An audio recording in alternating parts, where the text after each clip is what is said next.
Hello, everybody. My name is Gab Shibran. I am the Priority Projects Manager with EXP. I'd like to welcome you to today's presentation as part of our virtual guest speaker series co-hosted with the ProvenReady program.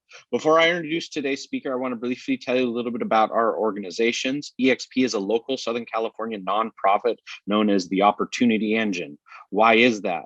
Through programs like this one, EXP prepares great students like you for a better life. Our programs help you gain experience, unlock doors, and build the confidence you need to succeed in school, career, and life.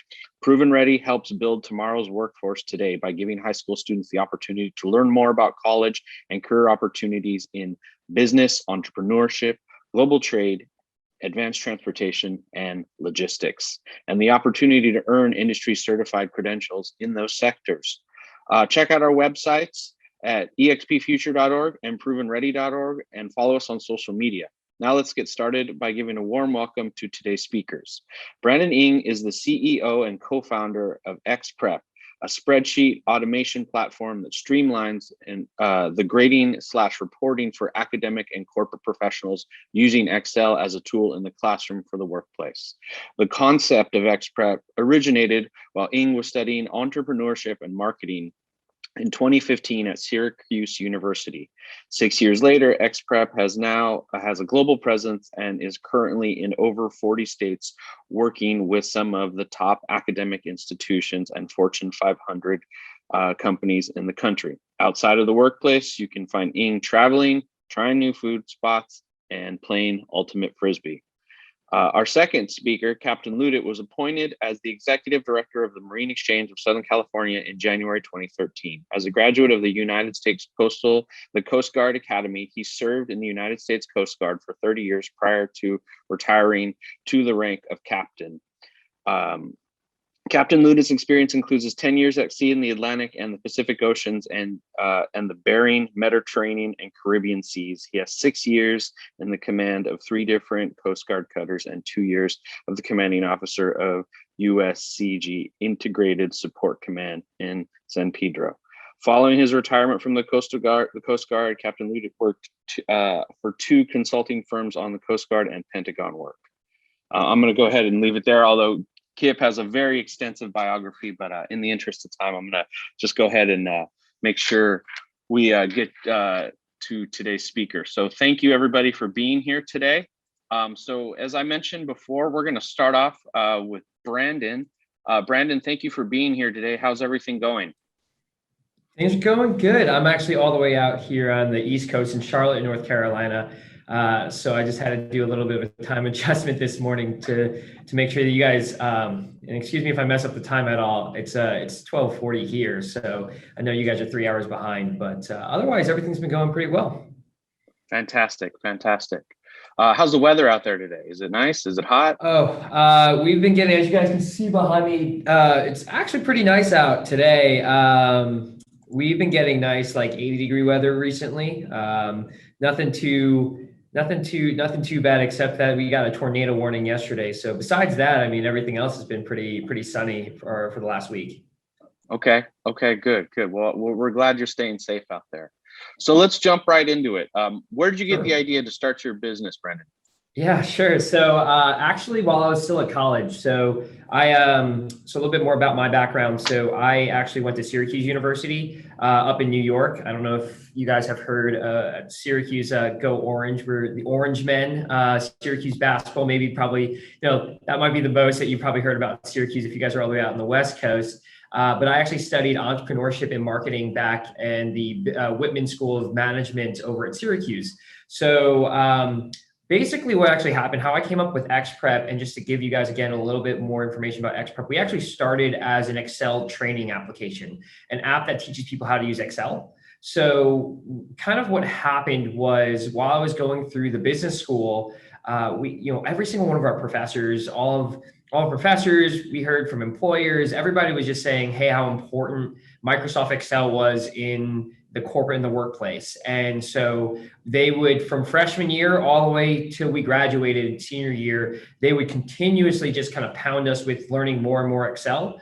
And so one of the things that I noticed was number one, I was horrible. I was terrible in Excel. And not only was I terrible in Excel, but a lot of my colleagues, a lot of my peers were also really, really bad in Excel as well. So I remember just one time where I was in a stats course and I had we were using Excel really heavily there. And I remember I was like, I have a lot of this homework and stuff to do in stats and using Excel. And I didn't remember anything that we were kind of covering. So I would go out and I would Google, how to do, whatever, how to do different things in Excel. And I'd be watching these YouTube videos. And it was probably and Excel, let's be honest here. Excel is not the most exciting of topics. It's a super dry subject. It's all about spreadsheets, but nonetheless, I know that we were hearing how important Excel and spreadsheets were in the workplace. So, I'm Googling, watching these 10-minute YouTube videos, and I remember myself just kind of passing out. So I was like watching these YouTube videos, and every single time I try to watch these YouTube videos, I'd like fall asleep, and I'd like wake up, miss the entire video, and have to do it like again. And I was like, there's just got to be a better way to do this. And so I was introduced to this program called Code Academy, which is basically an interactive interactive site that basically teaches you how to code. And so I was like, hey, this is actually really cool. Why isn't there something like this for Excel? So I was like, all right, let's, that's kind of where the ideas started forming, and, developed basically an interactive. I started working on a concept to develop an interactive application on how to train people in Microsoft Excel, because again, as I mentioned, like Excel is a really dry subject, but it's really, really important to learn. And just because I've seen just even today, how much it is utilized across many different industries in the workplace. Hopefully that answers your first question. Yeah, totally. No, you gave us some really great context in terms of where you were coming from. Thank you for that. So you kind of got into a little bit, but maybe you can tell us a little bit more. I mean, did you have to go through any specific training as far as, coming up with your business idea? I mean, obviously you studied you had the sort of business background, but in terms of creating the model around Excel, other than, falling asleep watching those 10-minute YouTube videos and what have you, what did that process look like for you? Did you have to like relearn the process, or tell us about it? Yeah, so that was, Excel is so broad, right? So Excel, where there's so many different things that you can do in Excel, and especially depending on the industry that you're in the workplace too, you're going to use Excel for, you could use Excel for almost anything and everything. And so I guess how I started learning Excel was, when you start a company that revolves around Microsoft Excel, you tend to pick up a few things. But how I kind of did it was, at Syracuse University, by your sophomore year, by your freshman year of college, by the time you're done with your freshman year of college, you have to be certified in Excel. So beginning in that, we would have to go through an entire Excel training program. And so you would go through this training program, you would go and then take some Excel tests, and they would teach you from the very basics of Excel, just basically how to navigate in Excel, do some really simplistic things in Excel and some basic functionality there. And then from there is really just all about creating a foundation. And then after that, as you went through more courses throughout your time, for me at least, throughout Syracuse, we'd have to utilize a lot more stuff within the course itself. So if I was taking a finance course, or if I was taking an accounting course, a lot of that was also in Excel as well. So we'd have to go and, just either if we're doing accounting statements or building out income statements or balance sheets or something like that, when I was learning accounting, some of the basic financial and managerial accounting, we would use everything in Excel. So we plug in all our numbers in Excel, do some basic arithmetic in Excel there, so that we can kind of build those spreadsheets out. From a financial perspective, when we were doing we were learning on using some of the financial functions in Excel, and how we can kind of use that, and how that can be applicable across, if you're going in like the financial industry. So those are some of the things that we did throughout my coursework when I was at school. But a lot of it was really on the go learning, just because one of the things that I learned, one of the things is that if you don't use something consistently and regularly, you're not going to remember it. So one of the things that I would do is I would use either YouTube videos at the time. I would just kind of do quick Google searches. I know a lot of us probably use Google searches. I mean, that's super helpful. And if you Google like Microsoft Excel training, there's probably, 10 million plus different things that you can, different sites or hits that you're going to get. It's so saturated. And so the thing that actually ended up becoming more and more important was, something that was a little bit more exciting than just either watching a video or like reading a bunch of content online. And so that's kind of how we started developing ExPrep, to just kind of stand out a little bit. Great. I want to take a step back a little bit and focus on kind of your journey as a professional, as far as that goes. What were some of the networks or people that kind of helped you along the way in terms of where you're at right now professionally?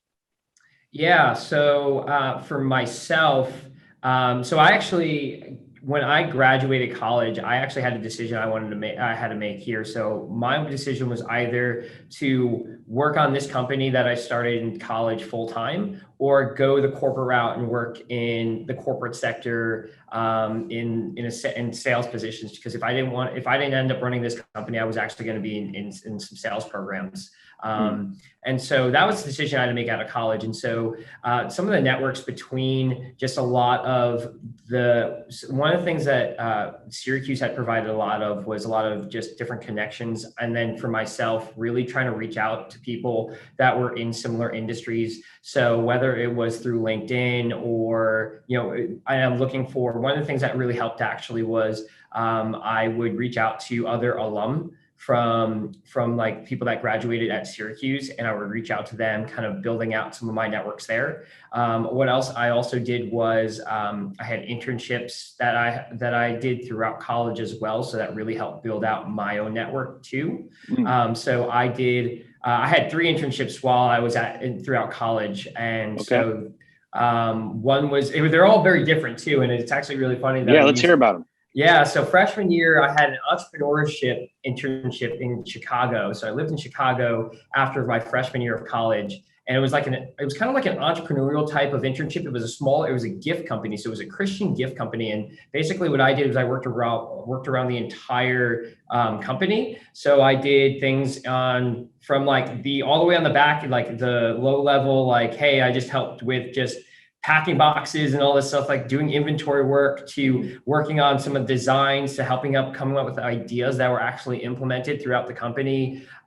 So I worked from the marketing aspects to it, to some of the sales pieces as well. So I kind of got to revolve around the entire company itself. After my sophomore year of college, I actually worked at a bank. So I did derivative sales. So I did a derivative sales internship. Basically, it was we sold derivatives, so financial derivatives. And I did that after my sophomore year of college in New York City. And then after my junior year of college, I actually worked in like a human resources recruiting firm. So I actually did an internship through a recruiting firm there. So very, very different. And the funny thing actually was that in each internship, I actually utilized Excel very heavily. So one was more in the retail space. One was in more of the financial banking space, and the other one was in the recruiting HR space. And I actually used Excel heavily in all 3 of them. But also very, very different industries and very, very different things that I did throughout my time in those internships. Great. And I want to get back to that in just a second, but can you tell us exactly what a derivative is? If somebody doesn't know what that term is. Yeah, sure. So derivatives are there's different types of derivatives. So like what I did was FX. So if you're trading, right, you could trade when you're doing think of, I guess, with the stock market and stuff like that. Derivative sales are like we would sell or exchange foreign currency. So you would work on foreign currency. You could work on commodities. There was just a bunch of those are kind of derivatives. I could try to get a little bit more. I could break that down, but essentially, just like more simplistically, I would sell. It would be like FX, so it would be foreign exchange, where you would be trading currency. Where if you're in the US dollars versus like the euro versus the British pound versus the Australian dollar and all those other things. So that's one thing that you could do. Commodities could be things like one of the core things was like gold. But some of the things that they would sell, this was an agricultural bank, and they would sell like pigs. and they would sell like other random things. It was really interesting. So other types of commodities there, but I got to learn a lot while I was working on that. And I actually did my own. I built a couple of Excel models for them while I was there at that bank. At that point, I was getting a lot better in Excel, but I definitely taught myself a lot as I went through those internships. Sure. Yeah. So going back to those internships, what do you think some of the key takeaways were for you throughout, those different experiences that you still kind of apply into your professional life today? Yeah. So for those internships, so it was actually really cool where I got to be a little bit more independent. I also one of the things I really wanted to do getting the most out of my internships was I pitched multiple ideas to all of the firms that I was at. If I came up with an idea, I pitched it. I mean, this bank was also huge and stuff like that, but I got to kind of work in my own little projects. I got to end up creating some of my own projects while I was at these internships that I actually learned a ton from.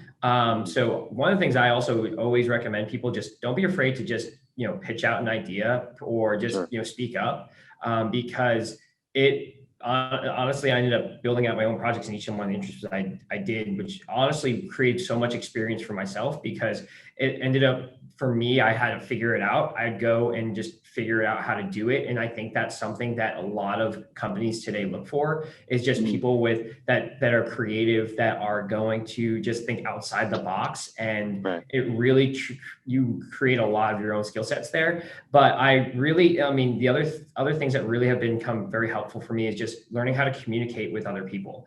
And so just meeting different people, and especially in different industries, learning how to communicate, and building and working together as a team within these different, even though that I was just an intern and all these were working professionals, learning how to communicate and building out, working with your team was just some things that today I implement, and some of the things that I really implemented within my company itself, and just really, things that I learned, what I liked and what I didn't like working at companies, I've, kind of applied to my company itself.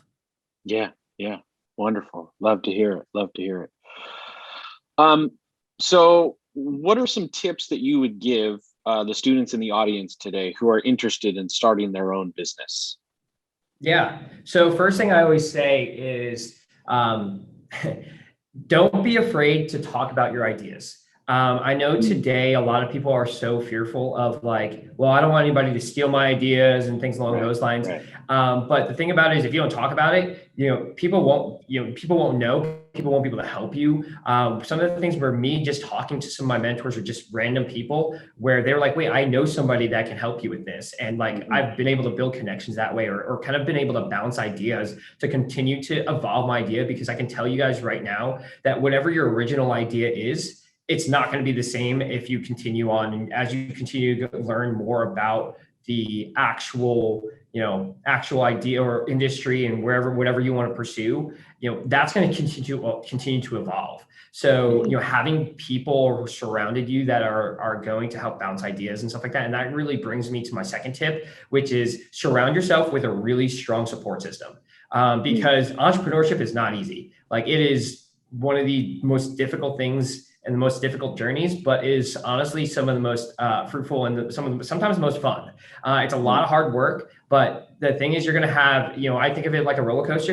You're going to have a lot of your ups and downs and stuff like that, but having a strong support system to kind of help you get you through some of the stuff, some of that junk that you will go through, really, really goes a long way.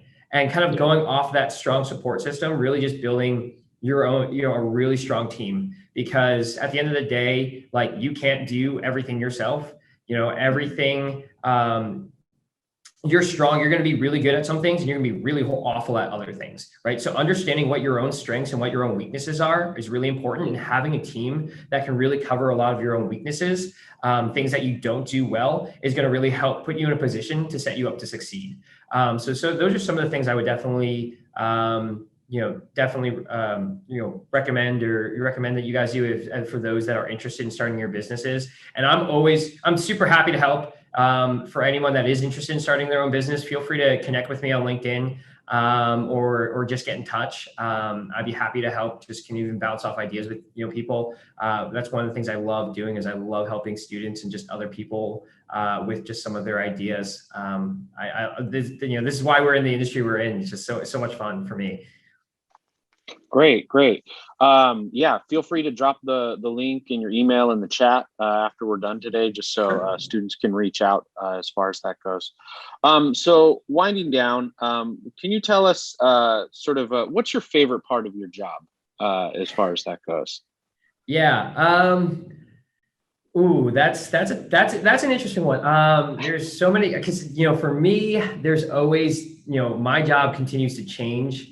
Especially when I first started, you literally did, you wore, as an entrepreneur, right? You wear so many different hats. So it's whatever you need to get done that day, that's the hat you're wearing. Whether it is the operation sides, the sales sides, the accounting, finance, legal sides, or whatever it might be, right? When you're first starting up, you're going to be doing basically everything. But as you kind of grow and have more teammates and you kind of grow together, there are some things that you're able to kind of pass on to other people or delegate to other people that are honestly better than you are at, and that's why you work with them, right? Like the thing that I guess I love is just, I love my team. My team is awesome. They're all really, really smart people. I always like to be the dumbest person in the room, which is for the most part, very, very true. I'm always usually the dumbest person in that room. And I think that's the best way to be.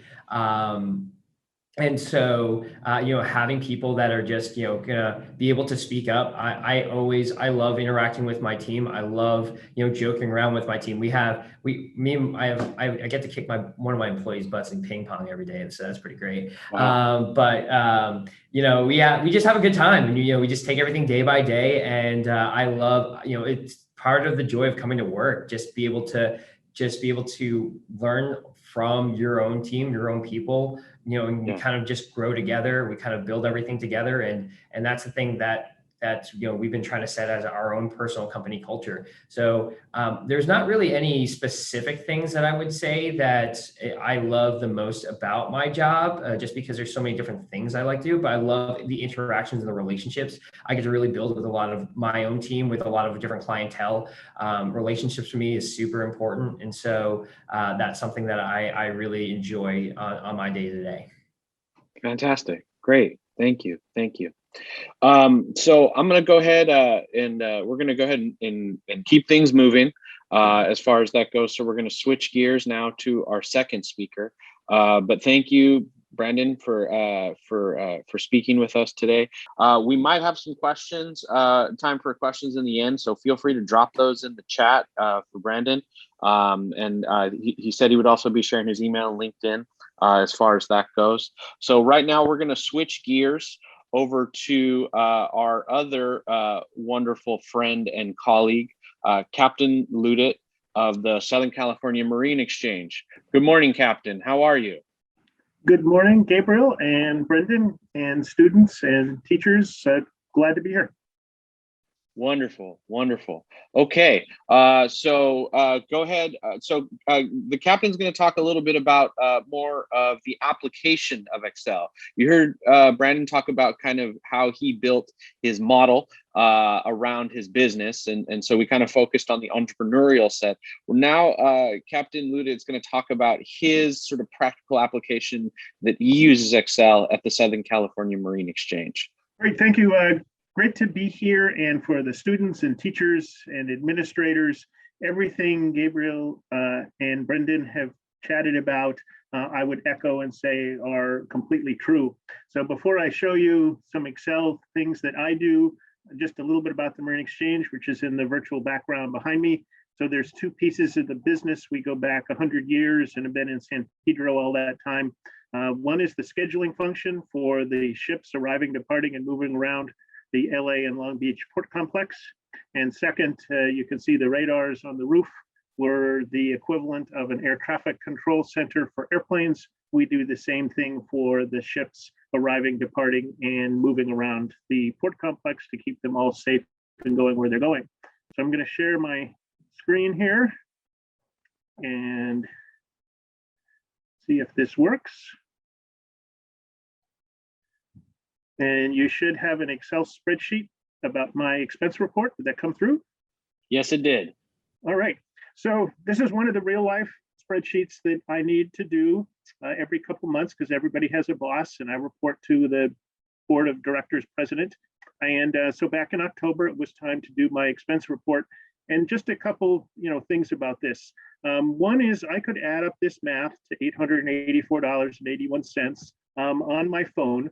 But the beauty of doing it in Excel is it gives me the ability to just send this spreadsheet to the accounting manager so the auditors can be happy and see that what I did and that it was all proper procurements.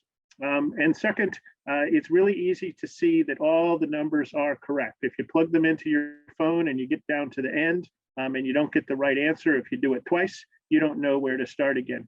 Here, as long as every receipt is entered properly, it adds up correctly to the bottom. So you can see the formula here. It's column C in rows 4 to 12. That's formula, it looks correct. And so it adds up to the total. But another really, really cool and simple thing about Excel is that if I just highlight here, you'll see down in the lower right-hand corner, ooh, the same number. There are 9 line items. Yep, that looks correct. And not that the average expense really matters for this case, but it does the average automatically, which is really, really neat. Now, let's say that you're wondering what the highest expense was or the lowest expense was, something like that. Here, it's pretty easy to see that $4 to DMV to register our company van, and then $372 to our the company that we rent the satellite phone from are the highs and the lows. But Excel can do that for you. So if you go over here to sort and filter, let's do the smallest to the largest. Poof, it lays it all out, smallest to the largest. It's easy to see, and I'll show you a spreadsheet in a moment where there's over 100 rows of data, and it would be harder to find which one is the biggest. The other thing that Excel does really, really well is to display the data in some kind of a chart, and I'll show you an example later.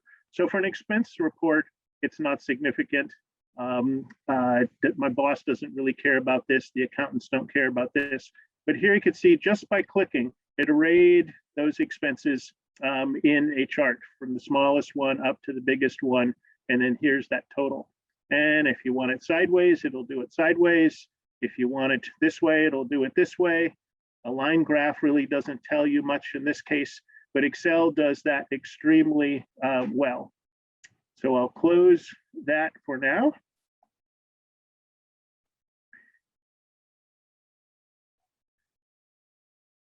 And I'll go to the next one. So if you've heard, there's a ship backup in the ports since last October, when people were hunkered down for COVID for the summertime, but then they started buying home gym equipment, home office equipment, remodeling their homes, lots of new tires, for example. So here's a spreadsheet that goes back to 2019, and you can see it's got the data that I hand enter.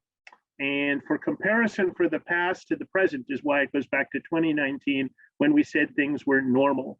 So on any given day back in 2019, there were 59 vessels, 59 ships in port, of which 14 were at anchor out in the harbor and 45 were at berths, otherwise known as a dock, discharging or loading cargo. And again, Excel is really cool, so I could make sure I entered the numbers right. I highlight the 14 and the 45. Down in the lower right-hand corner, 59. Yep, I did that right. Same thing here, 2 at anchor, 21 at a berth. It adds up to 23. That's right. So if I scroll down here, and you can see every day since October, if you wonder what I've been doing at noon, I get the data from my folks upstairs that do the scheduling. They punch out a spreadsheet that is imported into here. So you can see as of yesterday noon, there were 90 ships in port, 38 at anchor, 52 at the dock. And of the 90 total, 47 were container ships. And of those, 22 were at anchor and 25 at a dock. And again, I can check the math. 22 and 25 is 47. Yep, that's right. 38 and 52 is 90. Yep, that's right. But if I said, now what is the high and what is the low of all this data? and I'm probably making you seasick, I can go over here and I can create a chart. And I may actually take Brandon's course because I am really just an apprentice in terms of Excel. This may look really complicated, and I've got some spreadsheets that are even more complicated, but there's probably some tricks that I could save time, but this is the way I do it. And I, in fact, have a code cutter who's going to come in at noon today that I pay to the really sophisticated stuff. And I agree with Brendan's comment. You know, he said he's the dumbest guy in the room. Okay, another way to phrase it is you don't need to be the smartest person in the room. Know your skill sets. I'm the executive director. I'm not the Excel guru. But what I can do here with this spreadsheet, for example, this is really, really busy because it's got all the ships on the spreadsheet together. But let's focus just on those container ships. So if I go over here and I hide these columns, so I go down to hide columns, here is just the container ship population of the ports going back to the 1st of January 2019. Now you can see it tells more of a story. And Excel is beautiful because it color codes it all for you. So it made the anchored ships blue, the ships that are berth green, and the sum of the two together yellow. So here you can see back in 2019, and the number of container ships at anchor was either 0, 1, there was a little spike up there to 4, but basically very, very few at anchor. And here, as I mentioned back in the fall, when the American public started buying stuff, it choked the system, the goods movement system, the trucks and the trains that move the cargo out of the ports. So you can see the ships at anchor went up. And here you see it's pretty easy to see if you wonder what the peak is. So instead of looking through 150 rows of data and trying to find where the top is, there it is, about 40 ships at anchor on the 1st of February. So Excel taking the numbers, and again, in the case of my expense report, it's the total that was most important. In this case, it's the visual image that's most important. Another thing that comes up, you say, are the dock workers working hard? Here you can see back in 2019, the green line between 10 and 20 ships at the dock being worked on any given day. But yes, they are working harder because you can see at the end of the year, since then, between 20 and 30 ships are being worked every day. So again, this visual image showing what's important. And I have another visual image here that I think you'll like. So this is a slide deck, and I'm just going to show you one of the slides that I prepare the first of every month with the data for the last month. And sorry, I actually have a typo here. I see it went through April. So again, I hand do these charts and have a typo, but I'll blow this up for you.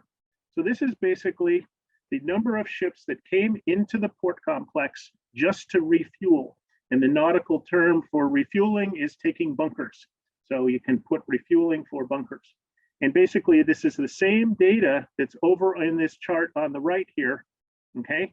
Explained it showed in two different graphs. So if someone says, what's the most number of ships that ever came?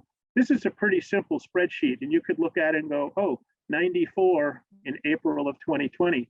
But here, if you can see it graphically, this is a bar graph where the 3 years, again, Excel color codes it for you, 2019, 2020, 2021. So you can see the relative number of ships that came in to refuel. Here you had that real spike back last April, but then things crashed when people stopped driving and planes stopped flying because of COVID. So notice all these blue bars where 2020 was shorter, fewer ships than 2019. But this is another way to display it. Again, I sent this out yesterday to hundreds of people in the port complex who are interested in this kind of thing, where again, you could see the number of ships coming in to take bunkers in 2019 was between 30 and 40. Then we got this big spike last fall, that huge spike in April of 2020, and then it crashed when people started driving, and then it started to come back now. So again, this is the idea that the Excel can do great math and arithmetic and multiplication and division and pivot tables and that cool stuff. But another thing that it does just so well is display the data so you can see what's happening over time. So with that, I'll stop sharing my screen, and I would be welcome to take any questions that you might have.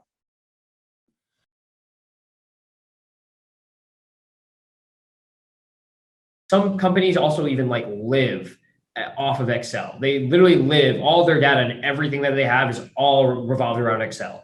So the switching costs to change into a different platform is just so high, and people are so familiar with Excel that they don't really, there's just so much pushback in terms of trying to change to any other platform. I remember a moment where Google actually made a comment, and Google said, we're going to take 90% of Microsoft Office Suite productivity users. They said in the next 10 years, we're going to make this. And they said that early, I think mid 2010s. So like around 2015, 2014 or something like that, they said that. They said they were going to steal all of Microsoft's market share there. And there's so much pushback on any changes of moving into like using Google Sheets. If you use it in high school, like the Google Suite, you're going to use, you're most likely going, especially if you're in business, you're going to be using Microsoft Suite, the Microsoft Productivity Suite in college and in the workplace. So I'll start there. And then Kip, if you want to add on anything to that.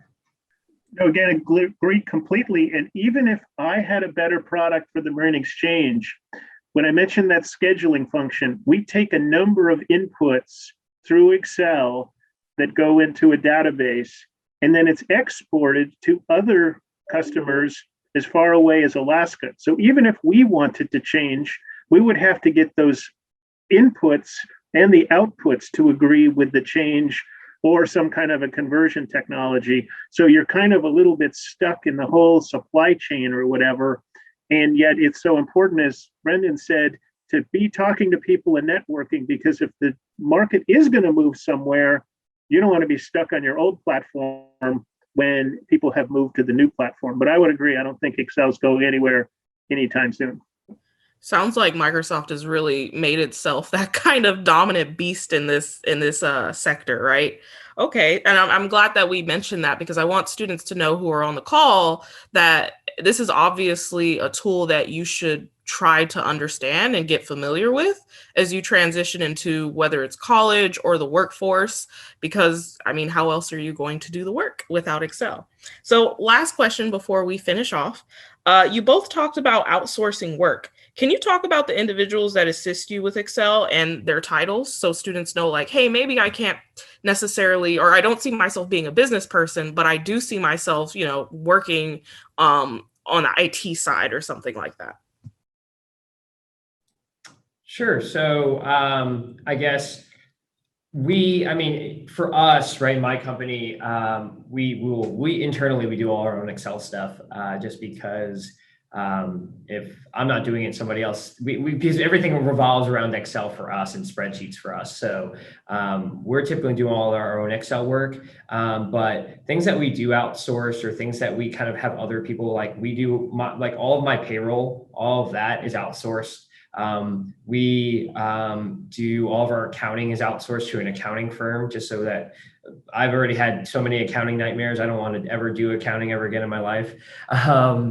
We outsource things. So we outsource like our legal. So we don't have an in-house lawyer. We just have a law firm that does all of our legal work for us, or multiple law firms, depending on what type of legal contracts or agreements or whatever needs to kind of get done.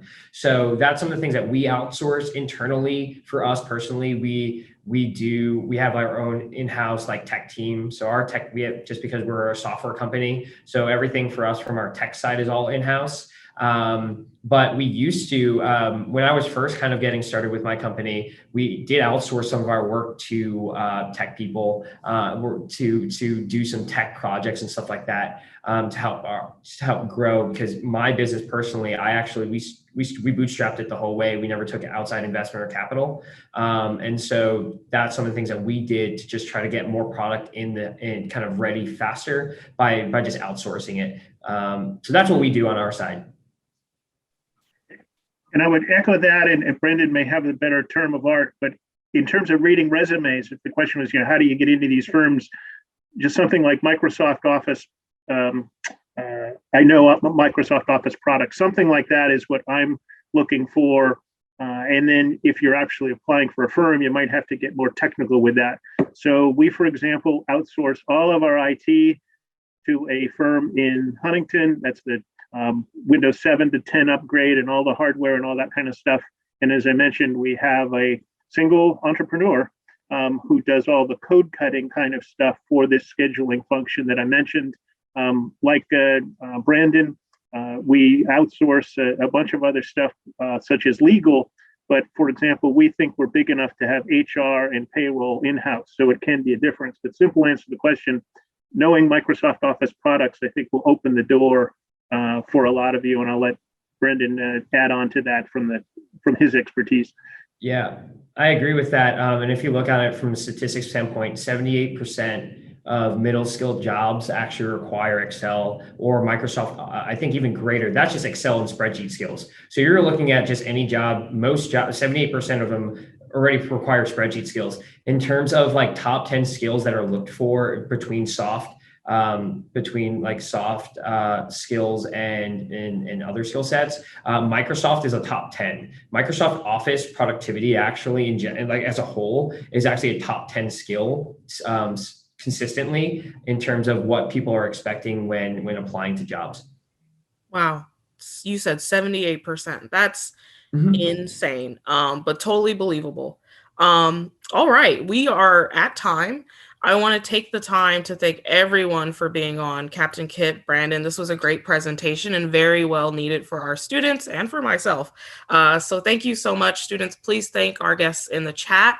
Thank you, Mrs. Finley, for providing a class and for a space for us to have this presentation. You all go out for your day, sign up for that Excel class because I will be there because I need it. And have a wonderful Tuesday. Thank you all.